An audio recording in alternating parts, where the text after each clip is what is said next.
संवैधानिक संस्था के ऊपर आप गंभीर आरोप लगाइएगा तो या तो उसके बारे में जनता में भ्रम पैदा होगा या उनकी क्रेडिबिलिटी गिरेगी। सबकी क्रेडिबिलिटी पर आप क्वेश्चन मार्क कर रहे हैं। तो अगर इलेक्शन कमीशन ने ये प्रश्न उठाया है तो या तो उसका जवाब दीजिए, पुख्ता जवाब दीजिए, या फिर आप माफी मांगिए। अशोक चौधरी ने चुनाव आयोग की गरिमा का राग अलापना शुरू कर दिया। चुनाव आयोग अपनी गरिमा को बनाए नहीं रखती है तो उससे सवाल पूछे ही जाएंगे। पत्रकारों को पटना लोकनायक जयप्रकाश नारायण एयरपोर्ट पर अशोक चौधरी मिल गए। पत्रकारों ने चुनाव आयोग बनाम राहुल गांधी के बीच के बहस में अशोक चौधरी को घसीट लिया। अशोक चौधरी ने इस तरह से जवाब दिया जैसे बीजेपी का ब्रीफ ले चुके हैं। अशोक चौधरी ने कहा कि राहुल गांधी को माफी मांगनी ही चाहिए।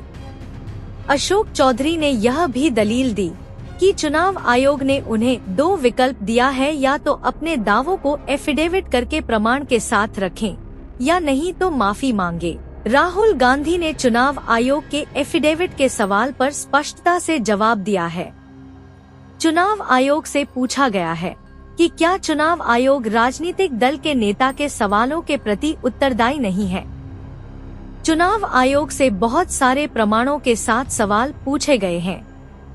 कांग्रेस पार्टी के प्रतिनिधिमंडल ने चुनाव आयोग को ज्ञापन सौंपा है। चुनाव आयोग के अध्यक्ष के पक्ष में अशोक चौधरी ने जो कहा उसे सुनिए। जिस तरह से राहुल गांधी आरोप लगाए थे, चुनाव आयोग ने साफ किया है या तो अपना जवाब दे, नहीं तो देश से माफी मांगे। नहीं भाई, देखिए ऐसे है कि किसी बड़ी संस्था पर, संवैधानिक संस्था के ऊपर आप गंभीर आरोप लगाइएगा तो या तो उसके बारे में जनता में भ्रम पैदा होगा या उनकी क्रेडिबिलिटी गिरेगी।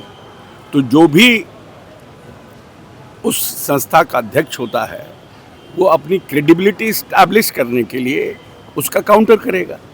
और उसी तरह इलेक्शन कमीशन ने काउंटर किया है कि अगर जो बात आप कह रहे हैं वो एफिडेविट के माध्यम से दीजिए, और अपनी बात को अगर एफिडेविट नहीं दे सकते हैं, मतलब इतना आपके पास पुख्ता आरोप नहीं है, तो फिर आप जनता से माफ़ी मांगिए। तो ये तो कहेगा ना। अब जब से मीडिया कहते हैं कि ख़त्म हो गया है, एक सेक्शन ऑफ मीडिया को गोदी मीडिया कहते हैं, जिसको कि हम लोग कहते हैं प्रजातंत्र का चौथा स्तंभ। आप इलेक्शन कमीशन को कहते हैं कि एक पॉलिटिकल पार्टी का ये एजेंट हो गया है। कोर्ट को आप कहते हैं कि कोर्ट भी बिक गया है। आप असेंबली को कहते हैं कि असेंबली भी ठीक नहीं है। पार्लियामेंट के स्पीकर के बारे में आप कहते हैं कि ये भी बेईमान हो गए। तो how you are going to run this country when the every institution in your eyes is getting towards, मतलब आपकी क्रेडिबिलिटी ही, सबकी क्रेडिबिलिटी पर आप क्वेश्चन मार्क कर रहे हैं। तो अगर इलेक्शन कमीशन ने ये प्रश्न उठाया है तो या तो उसका जवाब दीजिए, पुख्ता जवाब दीजिए, या फिर आप माफ़ी मांगिए कि हाँ भाई हमसे गलती हो गया, we have got a wrong information. जब इलेक्शन कमीशन कह रहा है कि हम एक भी जायज वोटर छूटे नहीं और एक भी नाजायज वोटर जुटे नहीं, आपने महाराष्ट्र का दिया, तो आप how can you know that कि they are the person who are there, they are voted for BJP, why not it they have voted for Congress. हो सकता है कांग्रेस की और सीटें कम आती। Where is the evidence? ऐसे आप परसेप्शन पर, क्योंकि आप पिछली बार संविधान खतरे में है कह करके कहीं ना कहीं कुछ वोटरों को दिग्भ्रमित करने में सफल हो पाए थे, तो उसी तरह से आप बिहार में भी एक नया अभियान चला रहे हैं वोट चोरी का।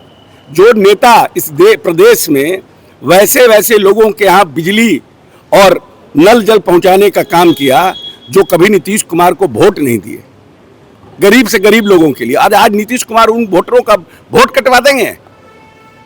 3% लोग मात्र यहाँ शौचालय था जब नीतीश जी आए थे, आज 96% लोगों के यहाँ शौचालय है। और नीतीश, आप एनडीए सरकार के ऊपर आरोप लगा रहे हैं। जिस व्यक्ति को ये बिहार 2.5% के विकास दर पर ले गया मिला था, आज 10.4% कर दिए हैं। गरीब तो नीतीश जी का वोटर है, हम क्यों वोट किसी का कटवाएंगे। सीपी राधाकृष्णन को एनडीए की तरफ से उपराष्ट्रपति पद का उम्मीदवार बनाए जाने पर भी पत्रकारों ने अशोक चौधरी ने पूछा। अशोक चौधरी ने एक और बात कही कि भाजपा ने उपराष्ट्रपति के लिए ऐसे व्यक्ति का नाम दिया है जो देश के संविधान की गरिमा को बनाए रख सकता है। यहाँ भी अशोक चौधरी के बयान से यह विवाद खड़ा हुआ कि क्या उपराष्ट्रपति के ऊपर संवैधानिक गरिमा को खत्म करने का कोई आरोप है। जानते हैं कि प्रधानमंत्री नरेंद्र मोदी की अध्यक्षता में संसदीय बोर्ड की बैठक में आरएसएस पृष्ठभूमि के नेता सीपी राधाकृष्णन को उम्मीदवार तय किया है। एनडीए तरफ से उपराष्ट्रपति की घोषणा हो गई है, क्या कहेंगे? नहीं, अच्छा है। हमें लगता है कि एक अच्छे शालीन और सुलझे हुए व्यक्ति को उपराष्ट्रपति का उम्मीदवार बनाया गया है। मैं समझता हूं कि आने वाले समय में संवैधानिक पद पर जाने के बाद उसकी गरिमा को और बढ़ाने का काम करेंगे। सुनिए पूरे वीडियो को। देखते रहिए विमर्श न्यूज। चैनल को लाइक और सब्सक्राइब जरूर करें। धन्यवाद।